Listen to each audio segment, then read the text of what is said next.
welcome to Flory Models. I'm Philip Flory. Kit View Time. Today we've got Revell's or Zvezda's 144 scale Boeing 787-800 Dreamliner. Now, brand new aircraft.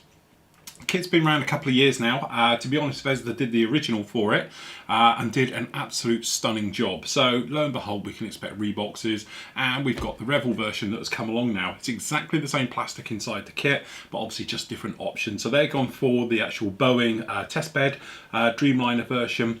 Okay, now I've deliberately held off doing this one for a while and doing airliners and stuff like that because I've been waiting for the right ones to come along, and I intend to build this one pretty much straight away. So I went on a little bit of a shopping spree, and lo and behold, we've got a lot of aftermarket stuff available for it. So we've got a full mask set, which is dead handy because let's face it, windows on these things are always a nightmare. Then we've got various little upgrades, little things that have been left off the kit. So down here we've got some of the satellite communication gear, the little lumps and bumps that all run down the spine. We've got hot part of the exhaust. We've got a little tool down here for doing the fan blades. Replacement resin engine sets, which absolutely look beautiful, I must admit. And we've got the pylons for them as well. So we've got plenty of things to have a look at. So from the box, as we can imagine, nothing too much about it, just standard sort of Revell boxing. We've got some pictures down here of the actual kit itself. So you can see them down there, a little bit of blurb about it, and the obligatory bad way of doing it. Kit number 04261. Let's face it, I'm never a fan of these boxes. There's not a lot down there, and your back is the usual thing. So if we slip the knife. Now, I haven't looked in here, but to be honest, I have seen the Zvezda one. Okay, there we go. All right, that will sit there. That'll be really handy. The tanker pump. All right. So starting off with instructions. Get that lovely long decal sheet that we'll worry about in a moment. Okay. So usual thing. Revell's old school now instructions. They've upgraded now to the sort of more the CAD look. Okay, so straightforward, straight into it. If you've never done airliners before, they are very simple in the way they go together, but you have to be so careful with them. Something we'll speak about in a moment. But generally, we've got down here, as you can see, literally a fuselage halves, wings, one sprue running through it, some glass. So there's not a lot to go in here. Usual thing though, glass all the way on the inside. We'll speak about that in a moment. Cockpit wheel well goes in, two wing halves go together, okay. Tailplanes go together, wing section goes on, okay. Tailplanes go on, and that's about it for major construction. Then you've got to play with the engines, which is something we've got aftermarket down there, but we'll look at these kit ones in the first place. So we've got some decals going to be going on for the spinner at the front, as you might imagine. We've got a working type of blade system on these, so you've got the compressor blades down there in the engine, the hot part of the engine down the back, putting those areas together, sandwiching it all together. Then you've got to do a duplicate. This end noise reduction ring goes on the back, apparently makes it a lot quieter, having the sort of the blades, the feathers running off the back here, and the inlet ones, and then obviously fitting them onto the model. Depending if you're going to do it in flight or if you're going to do it obviously geared down. There is the option on this one. We've been speaking about that recently, doing the MIG. Okay, and again, if you're going to do it this way, you're going to have the gear going on. Pretty much straightforward with the gear system going in this one. Okay, putting them on, a couple of nose lights on there, and the lights going through, and the cockpit. There is no cockpit to this, but we can speak about that, and that's it. It is as simple as that, but it's not, and trust me, we'll speak about that in a minute. Decal placement, there's some very long decals we got down here, as we can see. We'll look at those in a moment. They're going to be a right pain to line up, and then obviously depending off, you've got the General Electric engine, or you've got the Rolls-Royce engine for the markings, whichever version you've got on here, and then right the way through. Marking wise, I think you get a few different options there. So yeah, it's quite interesting. You actually get four options. So you get 003, 004, 045, 006, okay, down there, and that is it. So a simple piece of cake, airliners. Can't see what everyone's worried about. Trust me, very complex. First of all, here is one major problem. As you can see, we've got the decals, which actually don't look too bad. They're a little bit thick, but they're all here. So you've got an option for the windows, so you could actually just pop in them as being, you know, these outer parts round them all the way through, things like that. The canopy one is quite a nice one, because we've got canopy framing, but we'll speak about that in a moment. The doors, the engine marks, but this big swoosh, getting it to line up and look right, particularly difficult to do. even harder if you're going to try and spray it on, okay? But generally not too bad. The Rolls-Royce markings look nice, the General Electric markings, the bowing, some of the walkway areas, the spinners on the nose, the walk strips, actually doesn't look too bad at all cleanly and registered, no problem with that at all, just a little bit thick. Okay, if I'm honest, you can still see them on here quite a lot. Now, the kit itself, just slide this guy out the bag. It doesn't want to come out the bag. Get it out the bag. Unfortunately, it is all in one bag, which I'm not a fan of. Clear parts in a little zip bag, which is fair enough. Okay, and then here we have it. Now, we start with the fuselage halves first. Okay, just put that down, and then we'll just bring this in a little bit. Close up the holes. Stop me hitting it. There we go. So, as you can see, this is your overall length, which is going to be approximately around about 39 centimeters. Okay, give or take, and one piece hull system right the way through. A little bit of flash on this. The details are, to say fine would be an understatement, extremely fine. The trouble with this kit is, and it was this very similar, well, it is the same kit, I know, but with the Zvezda one, it has a texture, it's almost grainy, and when you're going to go for a gloss finish, this is all going to have to be polished, which isn't a problem because, as we'll speak about in a moment. Down in the inside, you can see we've got a recess for all the glass work to go in. There's an option there we'll speak about in a moment.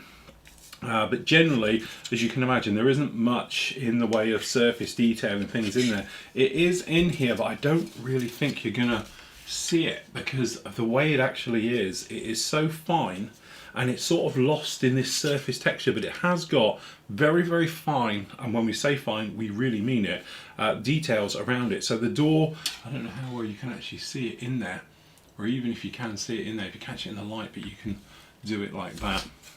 But generally, no problems with it at all, okay? So then you've got the other half of the hull, or the main fuselage, shall we say.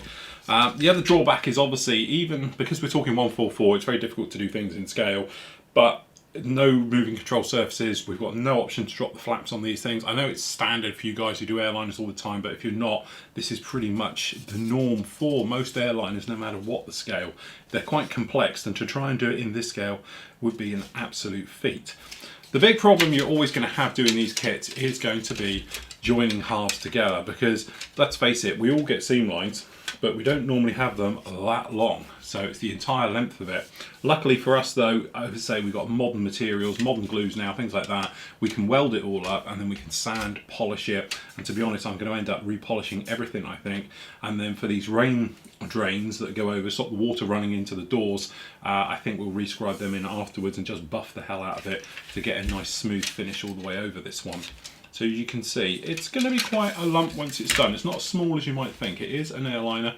It is quite big. You might have noticed during the actual look through the instructions, there is no cockpit. There is an aftermarket cockpit available, but purely because of its scale, I would elect not to bother. I would probably more inclined to paint the windows dark and just black them out and do it that way, just to give you a very nice model over the top, rather than trying to have something you can see through. The glass is very thick. It'd be very hard to see it in there just like that. The wings, as we can imagine, don't forget, it's a modern aircraft. Composite materials, plastics, things like that. There's no riveting going to be seen all over this one like you might find on traditional older aircraft. But obviously we do have control surfaces running down in here. I don't know how well the light will show these and all the rest of it. But you can see very long, thin, slender wings. Beautifully done, very nicely engraved, but again, it has a texture. You can even hear it, it's that rough, okay, which we'll have to deal with. You've got an undercut, as you can see in here, from the actual control surfaces at the rear as they come through, but I thought about dropping them. Perhaps it'd be nice to show them. Yeah, it's a lot of work in this scale. Too small, I think, to realistically do a build on it. It would take a long time and a lot of frustration, I think, to do it. So it's something I haven't actually got the time to do. Generally though, we got no sink marks, no mass flash problems or anything else like this on this one. It is very nice. No problems at all. Everything seems to be nicely in thing. And this is all set at an angle already because of obviously the way the wing goes. The undersection, Okay, as we can see it down here, right the way through. So we've got access panels underneath here, which is fair enough. Okay, and the activators on the way back. Tiny little slot in the back here is obviously if you're going to put it on a stand, which you don't get in the kit, but if you wanted to, that's your slot for mounting it. Okay, right the way through. Now, the thing is, you can get a replacement belly for this. At the time of me doing this, it wasn't available. You know, later on, if you're going to be doing this one, perhaps it'll be out again. But these guys down here, Baz, they do the underside with a correction for it. We've got all the other corrections, but just not the underside belly. But they do a one-piece cast underside that replaces this, because apparently it's got some slight faults in it. All right, but generally, as you say, it's all going to be there. It's just going to take a little bit of work. The plastic is very thin. You can see it's very flexible and bendy as well. So just taking our time with it. Now the internals themselves, as we can see, so we've got the engines, they don't look too bad and all the rest of it, and we've got the pylons for it. We've got the different pylons for the Rolls-Royce one, they're slightly different. Okay, we've got the little bit of flash and things going on with these feathers on the rear of the engines. These apparently reduce the noise that's on the back. The hot sections don't look too bad at all, but again, we've got replacement ones for those. The blades, again, it doesn't look too bad at all. Very nicely moulded. Considering it's quite a complex shape and all the bits that go with it, that doesn't look too bad at all. Okay. But again, as I say, we've got those as a replacement in photo etch, which I think will look slightly better. The actual intakes themselves, the front half of the engine, beautifully done, nicely moulded. Okay, again, we have replacements for that, so it'd be interesting to see how they stand up to the genuine parts. The tails are in two parts, so we've got one at each end, as you can imagine down here. Again, they're textured. You've got some nice detailing on all those. No problem with that at all. That's quite nice, actually. Down here, unfortunately, we don't have any weight on wheels, which would have been really nice, so you're going to have to put some flat spots into those. The doors themselves, they don't have ejector pins anywhere where you'd have a problem with those. Those will look very nice. And even, yes, even these ones back here, no problem at all. The gear, again, it's its scale. Don't forget, it's quite big, but it is 1/4/4 scale. So all the little wirings and stuff like that have been omitted on the gear. So if you wanted to, you could go back and liven those up and everything else. But generally, not too bad. Okay. So that would be your standard kit, but you know, obviously here we are, we're Flory models, we don't do things by halves, so we have been out and we've bought a few extras. So start off with, if we do some of the smaller parts, whatever I've done with them, we've got this guy just down here, which is the, if I can get this out, this is for the aerials, all the transmitters and the various lumps and bumps, as you can see it on this guy. I can probably bring that side one in just a little bit more. Okay, so we've got those just down in here. So you've got two sets of them. These are the satellite communication ones going back and the parts on there. So it's pretty crude. You could easily knock something like that up yourself. Okay, but if you did want to do that, that would be that one. So that's your number on that one is BZ4095. Okay, then you've got, if we do, this is for the Trent, this is the Rolls-Royce. I've got all the Rolls-Royce engines because I intend to do ours with the Rolls-Royce engines.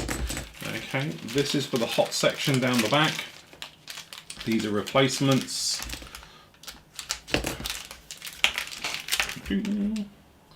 Which I don't know quite what the difference is, but I'm sure there must be one, that's why they've done them. But you can probably see those look pretty nice. Got some blocks on there, we can show about taking those off when we get around to it. A little bit of release agent on them still, that's what's glistening, but it's dried onto it, so we want to get rid of that. So we'll wash up the parts and everything else before we get in. Okay, at the same time we've got the pylons for the Trent engines as well. So the pylons are slightly different apparently between the two, so we've bitten the bullet and we've got the replacement pylons from the kit ones. These are one cast moulded. These are the actual engine pylons themselves. So those look quite nice. Generally these, I can't see any problem. Flawlessly moulded, beautifully moulded actually, very nicely done. Okay, so we've got some of those. All right, and then because we've got the whole hog here, we've got the actual, these are, sorry, we've got a Chinook going over. These are the General Electric engines. So these are slightly different engines down in here, which has got all the parts onto it. So I've gone out and bought all these different sets. So again, slightly different moulded engines. So we could have different engines on this guy. Okay, again, hollow, as you can see right in here. Obviously you've got to chop the front off, but generally go down. So now you can see the difference between the pylons. Okay, so there is a slight difference on the mounting system and the way it goes up. It's got a slight different taper to each side of these, so that explains what the difference is with the engines. Okay, which is quite a nice touch to be able to show that. Okay, generally height off the front is pretty much the same, but you have got a slight difference up here to this one, and obviously when you're looking you probably wouldn't see it, but there is very little subtle changes between the two. Okay, so I'm glad I got that, because now we can see exactly what they are. And then in here we've actually got, as you can see, I won't bother getting this lot out, the hot section down the back. Obviously we've got one down there, but that's in there. We've actually got blades, which only get one set, which there's usually double lined. Got a little bit of fluff and stuff between the blades, and I've got some that have broken off as well, but we've got photo etch one, so I wouldn't be worried about that, depending which engine way we do go down and all the rest of it. Okay. And then we've actually got, if we pull this guy out, this is for the actual intake. Again, some very nice detailing right the way around that. That actually looks lovely. Very nice intake. Again, it'd be a cut job and then fit in and slide in to that one. Beautifully done. Very nice. Okay. But we have this guy. So this is the one for the, it should be, hopefully if I've got this right, is for the General Electric. We've got the fan blades. Okay, so you've actually got the blades down there like that to make them, and we get this little tool so they all angle and bend at the right dimension. So it's something we can look at during the actual build, but you actually slide these two together and it'll bend the blades exactly how we want. And as you can notice, these are all pre-painted, and that's why I did it, because it'll be a lot easier to do the paint job on these. Okay, so that's a very nice touch with those. Last up, we've got obviously a full masking set for all the windows. So get these out. There they are, all down on there in black. Very nice touch. So you have options. That's why we didn't do this one now. Here is your clasp parts. Okay. It'll be quite easy to mask the windows, which is something we're going to have to do. Okay, so we'll use this mask set onto here. Alright, even if we blacken them out from the inside, just for spraying the white and all the rest of it, then you could probably get these guys and fit these onto the glasswork first, and then attach it actually onto the model. Okay, then when it's attached to the model and it's in, afterwards we can peel them off when they're a way out. Or we do the glasswork trick using crystal clear and just dab in every window on it, which in some ways will be a little bit better. And if you wanted to do the red one at the front, a little bit of red food dye into it, we'll colour the window, we'll stain the window and everything else as we put those in. Options, we'll talk about those during the build. I'll ask what you'd like me to do, and we'll do it the which way you want to see it. So there we go. What we're trying to do with this particular one is just take a standard kit and we're going to liven it up. Personally, obviously it's up to you guys. I'm going to put the polls up in the forum and all the rest of it when we come to this one next week, but I'm going to ask you which you'd like me to do. I'm planning on, the plan was to get these, is to fit these with the General Electric engine with the General Electric fan blades, but if you want us to upgrade the actual Rolls-Royce ones, we've got the parts to do that as well. Okay, and obviously what scheme you want it in. What would you like to see it? Do you just want it in the standard Boeing scheme? Do you want us to do, you know, all the other ones? The decals are out there for them. If we can get the decals for it, then we'll do it in what scheme you want me to do it in. So there we go, a fantastic kit. Should be a lot of fun, so join me next week when we start on it.